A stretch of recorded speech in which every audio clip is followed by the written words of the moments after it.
Hi అండి. అందరికీ నమస్కారం. విలేజ్ సిస్టర్ ఛానల్‌కి స్వాగతం. మీరు గనక మన ఛానల్‌ని ఫస్ట్ టైం చూస్తున్నట్టయితే please like, share and subscribe. ఇంట్లో ఉన్న సింపుల్ ఇంగ్రీడియెంట్స్‌తోనే చికెన్ కర్రీ రెసిపీ అండి.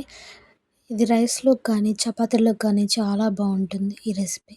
ప్రాసెస్ చూసేయండి. ఫస్ట్ చికెన్‌ని నీట్‌గా కడిగి, ఉప్పు, పసుపు వేసి చికెన్‌లో ఉన్న నీరంతా బయటకొచ్చేదాకా ఉడకనివ్వాలి. కొంచెం సేపు చికెన్‌ని బాయిల్ అవ్వనిద్దామండి. ఈలోపు మసాలా కోసం అల్లం, వెల్లుల్లి, కొబ్బరి, ఉల్లిపాయలని పేస్ట్ లాగా చేసి పక్కన పెట్టుకోండి.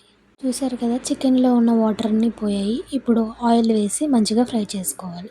చూసారు కదా, చికెన్ బాగా ఫ్రై అయింది. ఇప్పుడు అందులోకి మనం ముందుగా రెడీ చేసి పెట్టుకున్న అల్లం, వెల్లుల్లి, కొబ్బరి, ఉల్లిపాయ పేస్ట్‌ని వేసుకొని మంచిగా కలుపుకోవాలండి.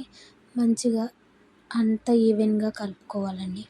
కొంచెం గ్రేవీ ఎక్కువ ఉంటే బాగుంటుంది అనిపించిందండి. అందుకే ఇంకొంచెం మసాలా యాడ్ చేశాను. ఇది ఆప్షనల్ మాత్రమే.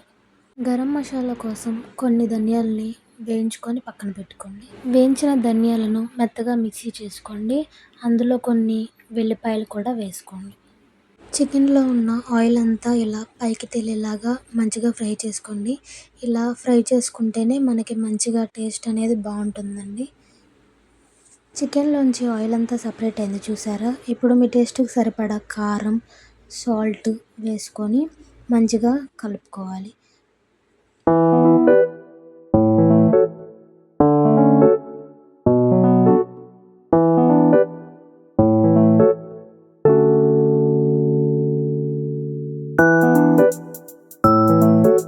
చికెన్ కర్రీ ఈ స్టేజ్లో ఉన్నప్పుడు కొంచెం అన్ని వాటర్ వేసుకొని చికెన్ని ఇంకొంచెం మంచిగా ఉడకనివ్వండి. చాలా టేస్ట్ బాగుంటుందండి. అందుకోసమే చికెన్లో వేసుకున్న వాటర్ అన్నీ ఎగిరిపోయి కర్రీ చూడండి చాలా టెంప్టింగ్గా కనిపిస్తుంది కదండి. చాలా బాగుంటుందండి కర్రీ. ముందుగానే కొంచెం కొత్తిమీరను కట్ చేసి పక్కన పెట్టుకోవాలి. మనం ముందుగానే రెడీ చేసి పెట్టుకున్న గరం మసాలా పౌడర్ను చికెన్లో వేసుకోవాలండి.